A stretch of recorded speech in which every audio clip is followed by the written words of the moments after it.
यूसुफ आज फिर काम से देर से आया था, अलबत्ता वो अपने बेटों के लिए खिलौने लाना नहीं भूला था। अब वो उन्हें खेलते देखकर खुश हो रहा था और कभी-कभी उनके साथ खेलने भी लग जाता। फायजा जो खाना पकाने में मसरूफ थी, अचानक उसकी नज़र अपनी बेटियों ईशा और फजर पर पड़ी, जो हसरत भरी निगाहों से बाप और भाइयों को देख रही थी। फायजा इतनी दूर बैठकर भी उनकी आंखों के आंसू देख सकती थी। फायजा के दिल में यूसुफ के लिए नाराजगी के जज्बात आने लगे।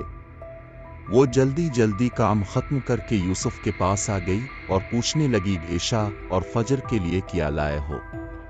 यूसुफ ने हैरानी से फायजा की तरफ देखा और कहने लगा, मैं उनके लिए क्या लाता? रास्ते में मुझे निहाल और बिलाल के लिए खिलौने नजर आए तो उनके लिए मैंने खरीद लिए। ये सुनकर फायजा को बहुत गुस्सा आया और इन दोनों की लड़ाई हो गई। हर दफा यूं ही होता, यूसुफ निहाल और बिलाल के लिए जरूर कुछ न कुछ लाता, मगर बेटियों के लिए कभी कभार ही कोई चीज लाता था। फायजा को अब यकीन होता जा रहा था कि यूसुफ बेटियों की निस्बत बेटों से ज्यादा प्यार करता है और ईशा और फजर बाप के प्यार को तरसती। ये सोच फायजा के दिल और दिमाग पर इस तरह हावी हुई कि इसके दिल में निहाल और बिलाल के लिए शदीद नफरत पैदा होने लगी। वो बिलाल और निहाल से नफरत का इजहार करने लगी थी, लेकिन यूसुफ की वजह से चुप हो जाती। यूसुफ फायजा के इस रवैया से सख्त परेशान था। उसको समझ ना आती फायजा बच्चों के साथ क्यों ऐसे पेश आती है। फायजा के दिल में ख्याल आया, अगर निहाल और बिलाल ना होते तो यूसुफ अपनी सारी तवज्जो और मोहब्बत ईशा और फजर की तरफ देता। अब वो हर वक्त यही सोचती रहती और हर काम गायब दिमागी से सर अंजाम देती।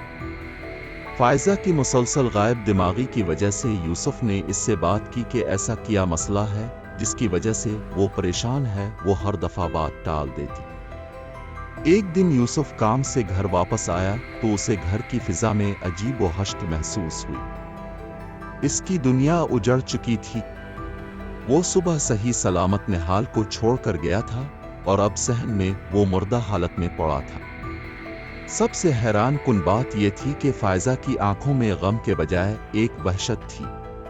अभी वो इसी सदमे में ही था कि चंद महीनों बाद यूसुफ को अपने 4 साला बेटे बिलाल की अचानक मौत की खबर मिली। यूसुफ को यकीन ही नहीं आ रहा था कि इसके दोनों बेटे इस दुनिया में नहीं रहे। वो हर वक्त इसी सोच में मुब्तला रहता कि इसने ऐसा क्या किया है जिसकी उसे इतनी बड़ी सजा मिली है। इसे कभी कभी अपनी बीवी पर शक होता, शायद बेटों की मौत में इसका कोई हाथ है, लेकिन वो ये सोचता कि कोई माँ कभी अपने बच्चों को कत्ल नहीं कर सकती। फायजा को हर वक्त अपना सांस बंद होता हुआ महसूस होता। से लगता कि इसके बच्चे उसे बिला रहे हैं। वो रात को जाग कर चीखें मारती। फायजा को अपने बच्चों की रूह नजर आती। यूसुफ पहले समझा कि शायद ये अभी तक सदमे में है। वो उसे प्यार से बहुत समझाता, लेकिन फायजा पर किसी चीज का कोई असर ना होता। फायजा की हालत दिन ब दिन बिगड़ती जा रही थी। यूसुफ ने काफी इलाज करवाया, लेकिन बेसूद रहा। यूसुफ ने कुछ अरसे के लिए घर से कहीं दूर जाने का प्रोग्राम बनाया था कि फायजा को जल्द अज जल्द इस सदमे से बाहर निकाला जा सके, लेकिन फायजा की सेहत पर कोई खातिर खा असर ना हुआ। एक रोज फायजा गहरी सोचों में गुम थी। यूसुफ काफी देर से इसे नॉर्मल करने की कोशिश कर रहा था। अचानक वो पूछने लगी, क्या तुम अपने बेटों से बहुत प्यार करते थे? हाँ, मैं अपने बच्चों से बहुत प्यार करता हूँ, मगर तुम ये क्यों पूछ रही हो? अगर तुम्हें पता चले कि तुम्हारे बच्चों को किसी ने कत्ल किया है तो तुम क्या करोगे? मैं 1 मिनट भी नहीं सोचूंगा और वैसे ही इसका कत्ल करूंगा जैसे इसने मेरे बच्चों का किया। इस रोज के बाद फायजा मजीद जहनी दबाव का शिकार हो गई। अब वो हज़ियानी कैफियत में अपने बेटों को याद करते हुए ऐसी बातें करती जिनसे यूसुफ के दिल में फिर शक पैदा होने लगा। एक दिन यूसुफ मामूल से जल्दी घर आ गया। फायजा एक ऊंचे टीले पर बैठी सामने देख रही थी कि अचानक उसकी नजर ईशा और फजर पर पड़ी, जो अपने बाप के साथ खेलने में मसरूफ थीं।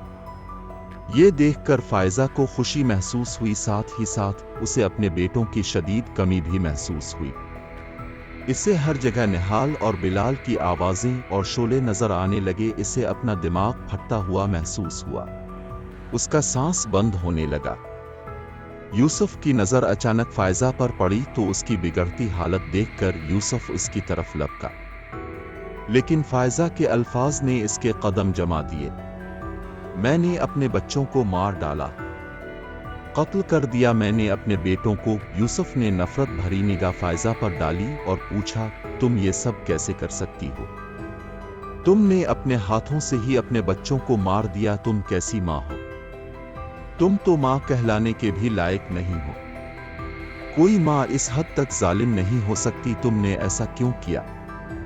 ये सब कुछ मैंने अपनी बेटियों के लिए किया है।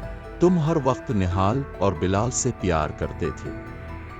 इशा और फजर की तुम्हें कोई परवाह न थी। ये सुनकर यूसुफ मजीद आग बबूला हो गया। जैसे मेरे लिए निहाल और बिलाल थे, वैसे ही इशा और फजर थी।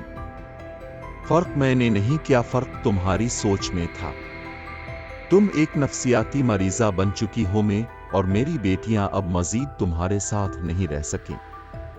आज तुमने अपने बेटों को अपनी बेटियों के लिए मार दिया है, कल तुम अपनी बेटियों को किसी और के लिए मार दोगी। मैं फजर और इशा को लेकर हमेशा हमेशा के लिए तुम्हारी जिंदगी से दूर चला जाऊंगा और अब तुम्हारी सजा का फैसला अदालत करेगी। वो फायजा को रोती चीखती छोड़कर बच्चियों के पास चला गया।